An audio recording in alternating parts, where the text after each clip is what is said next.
name is Medea and I am here because I've known Helen Thomas for years now. In fact, we see Helen Thomas coming in and out of these gates of the White House all the time, and she always stops to chat with us. And I've been inspired by Helen Thomas over the years, whether it's around the probing of the lies that led us into the war in Iraq, or the questioning about civilian casualties in Afghanistan, or why we are keeping people in prison without charges in Guantanamo. She's always been there to stand up for civil liberties. And I feel that we should look at the 50-plus year record of a very probing journalist and insightful commentator, and not look at a 30-second soundbite. That should not be the way that Helen Thomas is remembered. And as a Jew, I'm here to say that I know from many, many dealings with Helen Thomas, she is not anti-Semitic, she is not anti-Israel, she is pro-human rights for all, both Israeli Jews and Palestinians. No one could say she has a racist bone in her body. She's, truly legendary journalist, at the top of her field. She's an absolutely extraordinary person.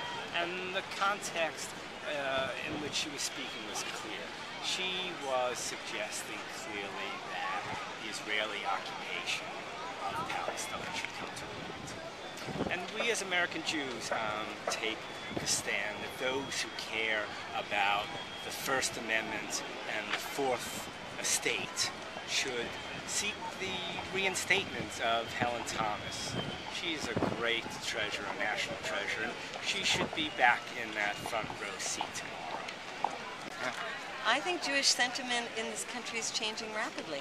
I don't think that there are Jews that would agree with the statement that she made, but I think they would agree with what she really meant to say, which is that Israel should not be an occupier, and that Palestine should be free and Palestinians should have their human rights. And she was saying that American Jews who go to Israel now and say, this is my homeland, give me a piece of land, should not have the right to that land over people of Palestinian origin who've been there for generations.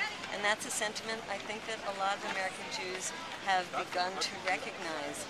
And we see the changing of the landscape among the Jewish citizens here in the United States, and I think we're going to see it change very rapidly, especially in light of the fact that Israel just killed 9 civilians on international waters, one of whom is American, and those flotillas are going to keep going. Now there's more that are going to go. In fact, we're going to try to do one of American Jews going there, because we want to be known as American Jews for people who stand up for what Judaism is really about: kindness, generosity, love thy neighbor, and not as a violent occupier.